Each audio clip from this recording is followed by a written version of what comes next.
Encre d'histoire, Plume et Voix, Alban de Maigret.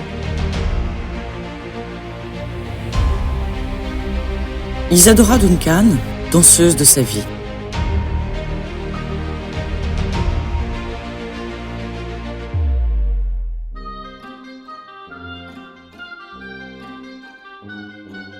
De quel coin de la terre venez-vous ? D'aucun pays de la terre, répondis-je. Nous venons de la lune. C'est en ces termes qu'Isadora Duncan répond à la comédienne britannique Madame Patrick Campbell, qui s'extasie en voyant danser Isadora et son frère Raymond dans un square de Londres à la nuit tombée. Née à San Francisco au bord de la mer en 1877, Isadora avoue que son désir précoce de danser est né de la contemplation des vagues et de la volonté de reproduire leur ondulation avec son corps. Les 4 enfants Duncan, dont Isadora est la benjamine, sont élevés sans figure paternelle. La vie est matériellement difficile, mais les soirées familiales sont bercées par la lecture de Shakespeare, Percy Bysshe Shelley ou John Keats, et les sons de Beethoven, Chopin, Mozart, de la voix et du doigté délicat sur le piano d'une mère aimante qui gagne une misère en donnant des cours de musique. Éduqués dans le mépris des biens matériels, leur façon de vivre un peu bohème, loin des principes de l'Amérique puritaine, façonne 4 artistes. Pourquoi faut-il que tous les 4 soient des artistes et que pas un n'ait l'esprit pratique ? Se lamentait faussement leur mère, comme le rapporte Isadora dans Ma vie, paru en 1927. À l'âge de 6 ans, Isadora monte une école de danse pour les petites filles de son quartier avec sa sœur Elisabeth. Le succès est au rendez-vous, si bien qu'elle convainc sa mère 4 ans plus tard de quitter l'école communale où elle perd son temps. Alors qu'elle peut rapporter de l'argent à sa famille avec ses cours de danse dont la réputation gagne les plus grandes familles de San Francisco. La danseuse témoigne d'une éducation peu conforme et d'une liberté quasi absolue.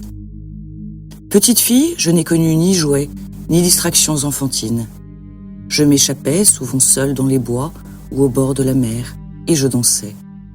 À cet âge-là, j'avais l'impression que mes chaussures et mes vêtements n'étaient qu'une gêne. Mes souliers me pesaient comme des fers, mes vêtements étaient ma prison.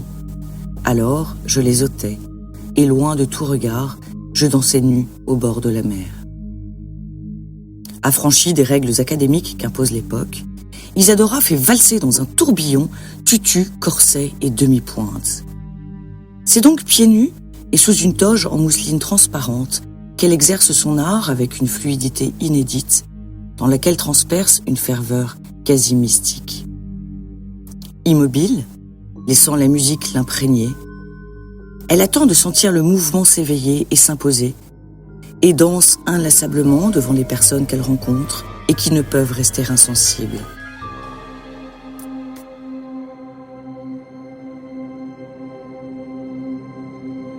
En 1895, la famille s'installe à New York et navigue de pension de famille en atelier miséreux sans matelas. Isadora est admise au théâtre d'Augustin Daly où on lui confie un rôle de pantomime qui lui semble stupide et bien loin de sa vision artistique de la danse. La jeune danseuse tente en vain d'exprimer sa théorie selon laquelle la danse doit exprimer les sentiments et émotions de l'humanité, tandis que les rôles qu'on lui confie sont figés et peu propices à une liberté d'expression corporelle. N'y tenant plus, Isadora donne sa démission après quelques mois de frustration et d'incompréhension. Peu après, l'hôtel qui les logeait brûle, les privant du peu qu'ils possédaient. L'idée de partir en Europe germe alors dans leur esprit bouillonnant. Les États-Unis sont de toute façon trop rigoristes pour comprendre l'expression artistique libérée des Duncan. Ruse et astuce leur permettent de rassembler une somme modeste, mais suffisante, pour embarquer sur un bateau de transport de bestiaux en direction de Londres, amputé de leur frère Augustin, qui a épousé une jeune actrice au cours d'une tournée. Londres est un émerveillement pour eux qui passent leurs journées entières à la National Gallery, avant d'affronter le brouillard nocturne de la rue, qui les accueille trop souvent, faute d'argent. Les relations d'Isadora lui permettent de se faire ouvrir les salons prestigieux. Elle danse pour la bonne société, pour des œuvres de charité devant les ladies et même le prince de Galles. Mais la compensation financière n'est guère au rendez-vous. Vous allez danser devant la duchesse une telle, et tant de gens distingués vous verront que vous aurez un nom à Londres, s'entend-elle dire régulièrement en guise de cachet. Meurtrie par le sentiment d'être certes admirée, mais fondamentalement incomprise, elle dira qu'elle est venue en Europe, je cite, « pour révéler la beauté et la sainteté du corps humain par l'expression de ses mouvements, et non pour distraire après dîner des bourgeois gavés. » Pour elle, danser, c'est prier. La danse est sa religion.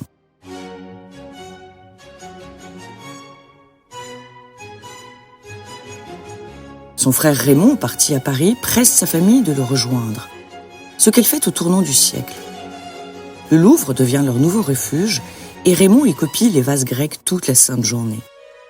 L'art hellénique apparaît alors à Isadora comme la clé de son art, en communion intense avec la nature, qu'elle va illustrer par des chorégraphies improvisées et spontanées, vibrantes de spiritualité et d'exaltation. Comme à Londres, Isadora se fait remarquer par la haute société parisienne de la Belle Époque, pour laquelle elle se produit.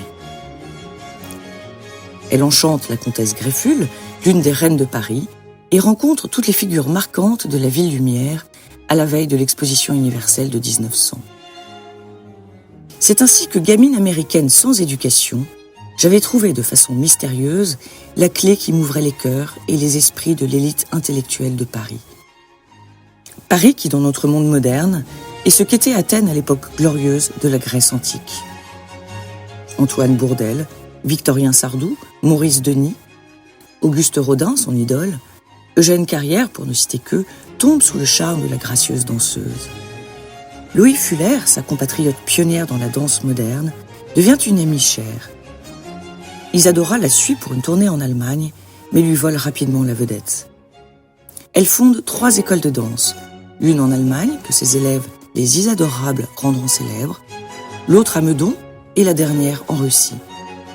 Isadora s'avère avoir un don réel pour l'enseignement et la pédagogie, qui contribue à l'expansion de sa vision de danser la vie.